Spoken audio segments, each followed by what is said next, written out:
పాలేరు కూడా ఒక రకంగా మీకు మంచి కంచుకోటే కాంగ్రెస్ పార్టీకి, వాస్తవానికి మంచి ఆదరణ ఉంది అక్కడ. మరి ఇప్పుడు పాలేరు నుంచి నేను పోటీ చేస్తాను, పాలేరు ప్రజలంతా నా వైపు ఉన్నారు, కాంగ్రెస్ని నమ్మే పరిస్థితులు లేదనే స్థాయిలో వైఎస్ఆర్టీపీ అధ్యక్షురాలు షర్మిల బాగా వ్యాఖ్యలు చేస్తారు. అసలు ఆమెను ఎందుకు నమ్ముతారండి? పక్క ఊరిని వదిలిపెట్టి, పక్క రాష్ట్రాన్ని వదిలిపెట్టి ఎడకొచ్చి పోటీ చేస్తున్నామంటే అకస్మాత్తుగా తెలంగాణ ప్రజలు గుర్తొచ్చారు. కరోనా టైంలో గుర్తురాలే ఆమెకి. కరోనా టైంలో ఎడబడుకుందామా? వచ్చిందా? తెలంగాణ పల్లెలను చూసిందా?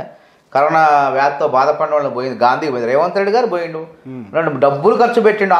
అన్నం గాంధీ హాస్పిటల్ ముందు మొబైల్ వ్యాన్ పంపించి అన్నం పెట్టిండు బంధువులకి, రోగుల బంధువులకి. నువ్వేమైనా చేసినవా? అంటే అన్న నువ్వు అధికారం కోసం నాకు రాజకీయం కావాలా, నేను ముఖ్యమంత్రి కావాలని చెప్తాడు, ఓట్లేస్తాడు అన్న. అసలు నీ అర్హత ఏంది? అసలు తెలంగాణ ఉద్యమాన్ని తప్పుపట్టినాను, తప్పుపట్టి ఉద్యమ అమరవీరుల త్యాగాలను అవమానం. ప్రధాని నరేంద్ర మోదీ ఫోన్ చేయటం, షర్మిలకి ఫోన్ చేయటం అసలు ఎలా? షర్మిల నడిపించేదే మోదీ లేకపోతే కేసీఆర్. అవసరం ఏమని చెప్పండి ఆమెకి. నీకు అన్నం మీద వ్యతిరేకత ఆడ పార్టీ పెట్టుకో, ప్రజలు అటు ఆకర్షితులు అవుతారు. జగన్మోహన్ రెడ్డి మీద వ్యతిరేకత ఉంటే ఆంధ్రాలో పెట్టుకో, అంతేగాని ఏడొక పార్టీ పెట్టి ఎవడు చేరిండి? ఒక్క మాట చెప్పండి. ఎన్ని రోజులు అయింది, ఎన్ని కిలోమీటర్లు నడిచింది పాపం. ఎందుకు నడిచిందో ఆమె కావంటే ఎందుకు నాకు చూస్తుంటే పాపం జాలి అనిపిస్తుంది ఆమె. ఎందుకు నడిచినట్టు? నీ పాదయాత్రలో జిల్లాలు మారుతున్నప్పుడు ఎవడన్నా బలమైన నాయకుడు చేరిండా? ఒక్కడు చేరడు. ప్రజల పక్షాన బీఆర్ఎస్ నిలబడలేదు, ప్రతిపక్షమైన కాంగ్రెస్ నిలబడలేదు. లేదు, ఇండియాలో లేదు. ఇప్పుడు ఆమె అమెరికాలో కూర్చున్నాడు పోయి. అట్లా ఉంటుంది రాజకీయాలు. అది ఎందుకు పార్టీ పెట్టినట్టు? ఎవడన్నా బలమైన నాయకుడు, ఒక ఏపూరు సోమన్ తప్ప అందులో ఉన్న ఇందిరాస్వామిని తట్టుకోలేక బయటకు వచ్చా. ఇంకెవరు నాయకులు చెప్పండి, 10 పేర్లు చెప్పండి, గట్టి నాయకులు, ఎమ్మెల్యే అభ్యర్థులు, కంటెస్ట్ చేసిన వాళ్ళు చెప్పండి. కానీ ఒక హాట్ టాపిక్ అంటే, ఎందుకంటే ఒక చర్చ జరుగుతుంది మళ్ళీ. ఇప్పుడు టీఆర్ఎస్ బీఆర్ఎస్ అయిపోయింది, కాంగ్రెస్ పార్టీలోనేమో ఉన్న సీనియర్లు కానీ వాళ్ళు కానీ వీళ్ళు కానీ రేవంత్ రెడ్డికి అడుగడుగున అడ్డుపడేటువంటి ప్రయత్నమే చేస్తున్నారు. ఇవన్నీ ఎందుకు వచ్చిందని చెప్పి మళ్ళీ కాంగ్రెస్ పార్టీని వీడి కాంగ్రెస్ పార్టీని వీడి మళ్ళీ టీడీపీకే వెళ్ళిపోతాడు రేవంత్ రెడ్డి అనేటువంటి ఒక చర్చ తీసుకొస్తున్నారండి చాలా మంది. ఇది కావాలని కుట్ర, రేవంత్ రెడ్డిపై చేసే కుట్ర. టీడీపీ బ్రాండే తప్పుడు ప్రచారం ఇది. బీజేపీ వ్యభిచారులు చేస్తున్న ప్రచారం. బీఆర్ఎస్ బీజేపీ వ్యభిచారులు, వాడు చీకటి ఒప్పందంలో వ్యభిచారం వాళ్ళిద్దరు, వాళ్ళు చేస్తున్న ప్రచారం. ఎందుకంటే ఈ 2 పార్టీల నాయకులు అంత సీన్ లేదు. బండి సంజయ్ సంగతి ఏందో మనకు తెలుసు. కేసీఆర్ పని అయిపోయింది, కేటీఆర్ కూడా అంత సీన్ లేదు. కాబట్టి ఈ ప్రజలు రేవంత్ రెడ్డి మీద నమ్మకం ఉంది. కాబట్టి రేవంత్ రెడ్డిని బద్నాం చేయాలి అని చెప్పి వీళ్ళే సోషల్ మీడియాలో అక్కడ ఇక్కడ ప్రచారం చేస్తున్నారు. ఒక జాతీయ పార్టీలో అధ్యక్షుడిగా ఉండి ఈ పార్టీని అధికారంలో తీసుకురావడానికి కృషి చేస్తున్నాడు రేవంత్ రెడ్డికి. టీడీపీలోకి పోవడానికి అంత సమస్యలు అయితే లేవు. ఆ సమస్యలు కూడా అంత ఆయనకు ఇబ్బందే కాదు. అరచేతిని అడ్డు పెట్టి రేవంత్ రెడ్డిని ఆపలేరు ఎవరు. అరచేతిని అడ్డుపెట్టి సూర్యకాంతిని ఆపలేనట్టే ఈ అరచేతిని, ఈ కాళ్ళని, ఇంకా ఈ రకరకాల ప్రయోగాలు ప్రయోగించి రేవంత్ రెడ్డి పాదయాత్రను ఆపలేరు, రేవంత్ రెడ్డిని ఎవ్వరు కూడా ఆపలేరు. టీడీపీ బీజేపీ కూడా పొత్తు ఇక్కడ తెలంగాణలో పొత్తు పెట్టుకోవడానికే చూస్తున్నట్టుగా కనిపిస్తుంది. వాస్తవం తేట తెలమైపోద్ది. పెట్టుకుంటే ఏమైంది? టీడీపీ ఓట్లన్నీ కూడా లేవు. టీడీపీ కూడా అంత అనుకున్నంత లేవు. స్టాండర్డే అట్లేం లేదు. మా అయిపోయినాయి. మా బీఆర్ఎస్ కొంతమంది పోయారు, కొంతమంది వేరే పార్టీలోకి పోయారు. చల్లా చెదరైపోయినాయి టీడీపీ ఓట్లు కూడా. మళ్ళీ ఎక్కడికక్కడ టీడీపీ సభలు పెట్టకపోతుంది. సభలు పెడతారు, వస్తారు జనాలు వస్తారు, కానీ అవన్నీ కూడా ఓట్లుగా మారవు. జనాలు అనుకుంటున్నారు పైసలకి ఓట్లు వేస్తారు, అలవాటు పడ్డారు, పెద్ద పెద్ద 100 కోట్లు పెట్టేవాడే కావాలి అని. ఈ కేసీఆర్ అట్లే కళ్ళగంటాడు. బీజేపీ వాళ్ళు కూడా అట్లనే డబ్బులు ఇచ్చి ఒక నియోజకవర్గంలో 100 కోట్లు ఖర్చు పెట్టి లేని బలాన్ని గెలిపించుకుందామని ప్రయత్నం చేస్తారు. కానీ జనాలు చాలా తెలివిగల వాళ్ళు. ఎందుకంటే కేసీఆర్ దగ్గర 2014 ₹1 లేదు. నిల్చోబెట్టి అభ్యర్థి దగ్గర కూడా డబ్బులు లేవు. అయినా కానీ కష్టపడ్డాడు కేసీఆర్ అని చెప్పి 62 సీట్లు బిచ్చమేశారు. అధికారంలోకి వచ్చిన తర్వాత మళ్ళీ ఏం చేసిండు? ఎవరైతే బిచ్చం వేశారో చేతులతో ఆ చేతులు నరికే ప్రయత్నం చేస్తాడు. ప్రజల చేతులు నరికేస్తాడు, అవినీతి చేస్తాడు. అవినీతి బీపత్సంగా డబ్బులు, గుట్టలు, కొండలు, చెట్లు, పుట్టలు, ఇసుక మొత్తం మింగేస్తాడు. ప్రజలందరికీ అర్థమైపోయింది. కాబట్టి ఈసారి వీళ్ళు ఈ విధంగా కాంట్రాక్టర్లను పెట్టి గెలిపించుకుందాం, 100 కోట్లు ఖర్చు పెట్టుకుందామన్నా చూస్తారు, ప్రజలు ఆనందిస్తారు. ఓకే. కానీ నీతికి నిజాయితీకి 53 ఏళ్ల పాలనలో ఈ దేశాన్ని రాష్ట్రాన్ని అభివృద్ధి చేసినటువంటి కాంగ్రెస్ పార్టీ అని చెప్పి ప్రతి గుండె కూడా లబడబని కొట్టుకుంటుంది ఇప్పుడు. ఓకే. అన్ని పథకాలు కాంగ్రెస్ వీళ్ళు కొత్తగా కనిపెట్టినే ఉన్నాయి. ఎట్లా సార్? వీళ్ళ వల్ల కానే కావట్లేదు, వీళ్ళ వల్ల కావటం లేదు. మేము 16,000 కోట్ల మిగులు బడ్జెట్తో ఈ రాష్ట్రాన్ని చేతిలో పెడితే కేసీఆర్ చేతిలో ఇలా 4.5 లక్షల కోట్ల అప్పుతో ఇలా అప్పుల కుప్ప. ప్రజా సంక్షేమం కోసమే మేము 1వ తారీఖు జీతాలు ఇవ్వలేకపోవడం ప్రజా సంక్షేమమా? చెప్పండి. 1వ తారీఖు జీతాలు ఇవ్వలేకపోవడం ప్రజా సంక్షేమమా? 24,000 కోట్ల రైతు రుణమాఫీ ఏకకాలంలో చేయకపోవటం, 2018 నుంచి ఇప్పటి వరకు చేయకపోవటం, 2014 నుంచి కూడా ఇప్పటికి కూడా పూర్తి చేయలేకపోవటం, అది ప్రజా సంక్షేమమా? చెప్పండి. నిరుద్యోగ వృత్తి ఇస్తా అని చెప్పి 1810 కోట్లు ఓటాన్ అకౌంట్ బడ్జెట్లో ఎంపీ ఎలక్షన్ల ముందు ప్రకటించి నిరుద్యోగులకు చిల్లిగా ఇవ్వకపోవటం ప్రజా సంక్షేమమా? చెప్పండి. ఇట్లా ఓట్లేస్తారా? చెప్పండి. ఇంకా ఎన్ని సమస్యలు. పోడు భూములకు డిసెంబర్లోనే హక్కుల పత్రాలు ఇస్తా అని చెప్పేసి ఇవ్వకపోవటం ప్రజా సంక్షేమం. కాంగ్రెస్ పార్టీ ఇచ్చింది. ఆ రోజు ఉమ్మడి రాష్ట్రంలో సుమారు 10 లక్షల ఎకరాలకు పైగా పోడు భూములపై హక్కుల పత్రాలు ఇచ్చింది. 20 లక్షల ఎకరాలు కాంగ్రెస్ పార్టీ పేదలకు పంచింది. 20 లక్షల ఇందిరమ్మ ఇల్లు కట్టింది. 2,91,000 డబుల్ బెడ్రూమ్ ఇల్లు కడతా అని చెప్పేసి కనీసం 30,000 ఇల్లు కూడా కట్టలేకుండా లబ్ధాలకు ఇవ్వకుండా ఇవ్వనటువంటి బీఆర్ఎస్ పార్టీ ప్రజా సంక్షేమ పార్టీ. అందుకు ఓట్లేస్తారా? దాని సంక్షేమం అంటారా? సంక్షోభం అంటారా? నిరుద్యోగులంతా చూపు మీ కాంగ్రెస్ వైపు చూస్తున్నారు. 100% నువ్వు ఎన్ని పంచపక్ష ప్రమాణాలు పెట్టినా, నువ్వు ఇన్ని రోజులు మోసం చేసినావు కాబట్టి తప్పకుండా నిన్ను అదే రీతిలో నిరుద్యోగులు ప్రజలు అందరూ కూడా మోసం చేస్తారు. గ్రామ పంచాయతీలు ఏందండి? గ్రామ సీమలు పల్లె సీమలే పట్టుకొమ్మలు అన్నారు. గ్రామ స్వరాజ్యం కావాలని మహాత్మా గాంధీ కొట్లాడితే అట్లాంటి పంచాయతీరాజ్ వ్యవస్థను ప్రవేశపెట్టింది. 3 అంచెల పంచాయతీరాజ్ వ్యవస్థను ప్రవేశపెట్టింది రాజీవ్ గాంధీ గారి హయాంలో పార్లమెంట్లో బిల్ అయితే. అట్లా ఆ సర్పంచులంతా కూడా ఆత్మహత్యలు చేసుకుంటున్నారు. సర్పంచుల ఆత్మహత్యలన్నీ కేసీఆర్ చేసేటువంటి హత్యలే. మరి కేసీఆర్ పైన హత్యా నేరం మోపాలి. ఎందుకు చచ్చిపోతున్నారు వాళ్ళు? అరే ప్రభుత్వం వచ్చిన డబ్బులన్నీ కూడా దొడ్డిదారిలో నువ్వు నీ పనులకు వాడుకుంటావు. నువ్వు చట్టవిరుద్ధం అది. ఆ విధంగా కేసీఆర్ పైన 420 చీటింగ్ కేసు నమోదు చేయాలి. నువ్వు డబ్బులు ఇవ్వకపోవటం వల్ల వచ్చిన డబ్బులు కూడా దొడ్డిదారులు దారి మళ్లించడం మూలంగా వాళ్ళు సంక్షేమం కొనసాగించలేక, మౌలిక వసతులు కొనసాగించలేక, ప్రజలకు సమాధానం చెప్పలేక పంచాయతీ సర్పంచులు ఆత్మహత్య చేసుకుంటున్నారు. దీన్ని సంక్షేమ పరిపాలన అంటారా? చెప్పండి. మొన్న 21 మంది మూకుమ్మడిగా రాజీనామా చేసినట్టున్నారు కదా. అదే వాళ్ళ పార్టీ సర్పంచులే.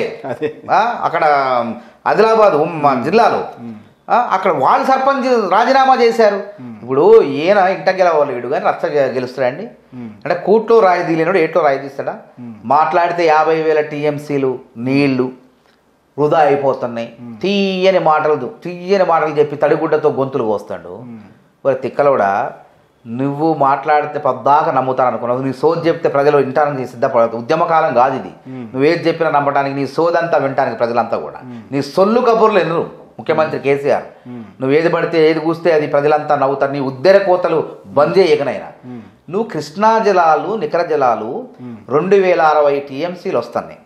అందులో మహారాష్ట్ర కర్ణాటక వాడుకోగా 811 టీఎంసీలు నీళ్ళు ఉమ్మడి రాష్ట్రంలో కేటాయింపులు జరిగినాయి. మనం వాడుకోవాలని. మళ్ళీ తెలంగాణ వచ్చిన తర్వాత 511 టీఎంసీలు ఆంధ్రాకి, 299 టీఎంసీలు తెలంగాణకని ఉండే. నువ్వు ఒప్పుకొని వచ్చి తెలంగాణకు అన్యాయమే అది.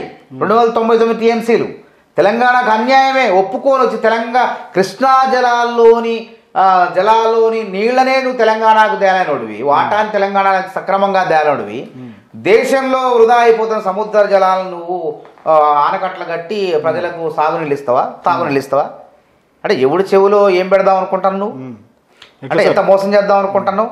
అంటే ప్రాజెక్టుల గురించి మాట్లాడతాడు నువ్వు. ఉమ్మడి పాలమూరు జిల్లా పోదాం. 93% పూర్తయినటువంటి ప్రాజెక్టుల్ని కట్టలేనోడట దేశంలో ఆనకట్టలు కట్టి వృధా అయిపోతున్న జలాలని దారి మళ్లిస్తారు. తెలంగాణలో ఎలాంటి సంక్షేమం అయితే నడుస్తుందో అదే సంక్షేమాన్ని దేశవ్యాప్తంగా ఇస్తాను. అదే ఇప్పుడు దేశాన్ని తెలంగాణను అప్పులు కుప్పగా మార్చిండు. ఇప్పుడు మీ పైన నా పైన 2 లక్షల రూపాయలు అప్పు ఉన్నది. అదేవిధంగా గ్రామ పంచాయతీ 12,000 పైచిలకు గ్రామ పంచాయతీలు ఉన్నాయి. ఆ గ్రామ పంచాయతీలన్నింటినీ కూడా చంపేసిండు. ఆ సర్పంచుల ఆత్మహత్యలకు కారణమవుతుంది. అంటే ఈ రాష్ట్రంలో పంచాయతీ సర్పంచ్ చంపేయడమే కాకుండా అంటే దేశం మీద పడి ఊరేగి దేశంలో గ్రామ పంచాయతీలు కూడా చంపేద్దామని అదేనా మోడల్ అంటే చెప్పు. అంటే నిరుద్యోగుల్ని మోసం చేయడం, నిరుద్యోగ వృత్తి ఇవ్వకుండా మోసం చేయడం మోడలా చెప్పండి. ఏం చేద్దామని అసలు? అంటే ఇక లిక్కర్ ఎట్లుంది, మద్యం ఆదాయం ప్రజల్ని తాగుబోతులు చేసి పరిపాలిస్తున్నావు. ఒక ఆప్కా సర్కార్ ఏంది, కిసాన్ కా సర్కార్ ఏదన్నా ఆప్కి బాగా ఏదో అన్నాడు, అది ఆబ్కారీ సర్కార్ అయింది, అది ఆబ్కారీ సర్కార్ ఇది. అంటే మద్యం ఆదాయం మీద బతుకుతున్న కేసీఆర్, ట్రాఫిక్ చలాన్ల మీద బతుకుతున్న కేసీఆర్, కార్లకు ఫైన్లు, బైక్ ఫైన్లు వేసి ప్రజల్ని దోపిడీ చేస్తున్నటువంటి కేసీఆర్ అంటే దేశం మీద పడి దోపిడీ చేయాలనే ఎవడేస్తాడండి ఓట్లు? ఇలా కాళేశ్వరం ప్రాజెక్టు కడితివి, ఏమైంది? ఇంకా మోటార్లు మొన్న వరద దాటికి మునిగిపోయా, ఇంకా 4-5 ఏరియా ప్రాంతాల్లో పంప్ హౌస్లు నీట మునిగే ఉన్నాయి, వాటి రిపేర్లే కావట్లేదు. ఇలా దేనికి ఉపయోగం? నువ్వు పట్టిన నాగార్జున సాగర్ కట్టినమంటే 240 TMCల నీళ్లు ఇటు ఖమ్మం జిల్లా అటు ఆంధ్ర ప్రాంతంలో సస్యశ్యామలంగా లక్షల ఎకరాలు పారుతున్నాయి. నువ్వు భక్త రామదాసు ఖమ్మం జిల్లాకి సీతారామచంద్రస్వామి ప్రాజెక్టు 10 లక్షల ఎకరాల ఆయకట్టు సాగునీరు అందించే ప్రాజెక్టునే పూర్తి చేయలేనుడివి, నువ్వు ప్రాజెక్టుల గురించి మాట్లాడతావా? మీకు సంబంధించినటువంటి మీ పార్టీలో అంతర్గత కుమ్ములాట్లన్నీ కూడా సమస్యపోయినట్టే అంటారా? ఏమి లేవండి, అన్ని సమస్యలు సమస్యపోతాయి. ఇది అన్ని పార్టీల్లో ఉండే, మొత్తం అన్ని పార్టీల్లో ఉండే సమస్యలే మా పార్టీలో ఉన్నాయి.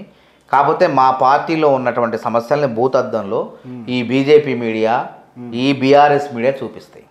చూపించి అట్లా పైశాచిక ఆనందం పొందు. కాంగ్రెస్లో గొడవలు అవుతున్నాయి, ఇక మాదే అధికారం, వాళ్ళకి రారు, ప్రజలు వాళ్ళని అసహించుకుంటున్నారు, ఈ విధంగా పైత్యంతో పైశాచిక ఆనందంతో లాభ పొందారు. బీజేపీ అధికారం లేకుంటే ఏం చేయాలి? తెలంగాణలో ప్రత్యామ్నాయం కావాలంటే ఏం చేయాలి చెప్పండి? బయ్యారం ఉక్కు ఫ్యాక్టరీ ఇచ్చిందా?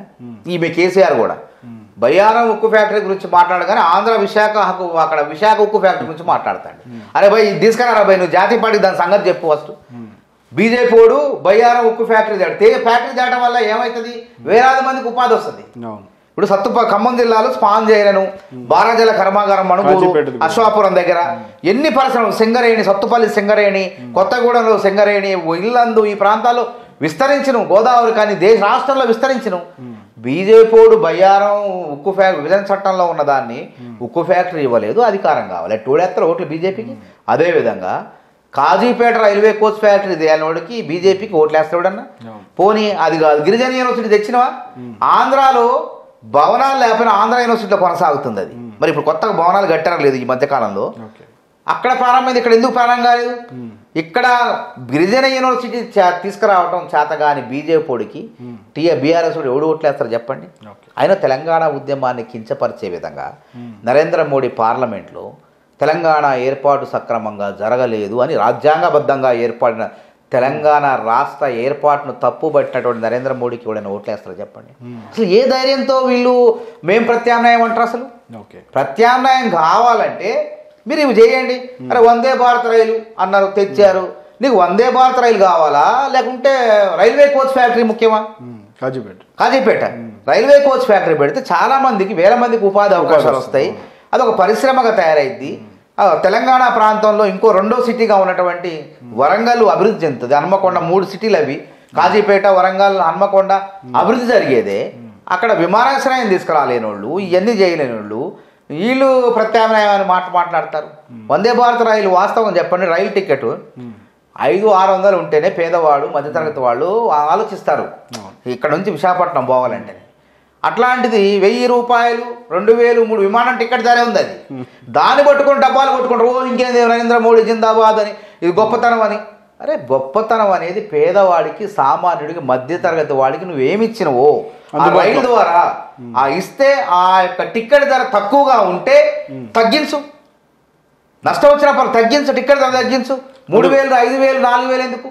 1000 రూపాయల టికెట్, 500 టికెట్ పంపి పేదవాడిని ఎక్కి అందరికి, అది గొప్పతనం. అయితే మేమేంది డబ్బాలు కొట్టుకోవాలి? మెట్రో రైలు 1800 కోట్లు, 2000 కోట్లతో మేము ఆవిష్కరించాం, మేము డబ్బాలు కొట్టుకున్నావా? సంకన బాదుకున్నావా కాంగ్రెస్ వాళ్ళు? చెప్పండి, ఫోటోలు పెట్టుకొని ఊరేగినవా? అని నిన్న రైలు ఉత్త పుణ్యానికి ప్రారంభించి ఖరీదైనటువంటి రైలు అది, సామాన్యుడికి అందుబాటులో లేని రైలు అది. ఆ రైలు పట్టుకొని సంకన బాదుకుంటున్నారు. మేము అట్టంటే ఏం బ్రాడ్ గేజ్, మీటర్ గేజు, దేశవ్యాప్తంగా రైల్వే వ్యవస్థనే విస్తరింపినాం, జోన్ల వారీగా విడగొట్టినాం, ఇంత అభివృద్ధి చేసినాం మేము, విమానాశ్రయం కట్టినాము, ఇక్కడ ఔటర్ రింగ్ రోడ్ నిర్మించినాము, ఎన్ని అభివృద్ధులు చెప్పండి.